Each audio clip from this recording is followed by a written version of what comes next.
फार मनापासून स्वागत करूया नलिनी मुंबईकर यांचं. Please welcome. अच्छा, आणि माहेरचं काय? चावलकर. कुठे राहतो तुम्ही? आम्ही अलिबाग मध्ये थेरवंडा गावात राहतोय. त्या बाबांना सेल्फी काढता येत नाही. म्हणजे तुमचं सगळ्यांचं प्रेम आणि आपल्या एकदा आईचा आशीर्वाद त्याच्यामुळे पर्यंत पोहोचले. नलिनी ताई आलेल्या आहेत, त्या जाम फेमस आहेत. बोल. जगात मराठी मी आज बनवणार आहे कालवा मसाला. पैसे तुमचं जास्त केली तरी त्यातले कुठली चांगले सांग मम्मी. आणि आमची भाग्यश्री आहे ते तुमच्या तोंडी सारखं त्या धाकट्या सुनेचं ना. तुम्हाला सांगतो ती मोठी सून घरात घ्यायची नाही तुम्हाला हा एपिसोड पाहिल्यावर. तिला पण माझं कौतुक आहे.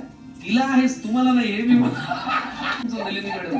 भाग्यश्री भाग्य घेऊनच आले आमच्या घरी. थोडक्यात तुम्ही आम्हाला नकळत सांगितलं की भाग्यश्री तुमची लाडाची. जर तुमचा आजचा एपिसोड मिस झाला असेल तर झी5 वरती जाऊन नक्की पहा. खाडीच्या भागात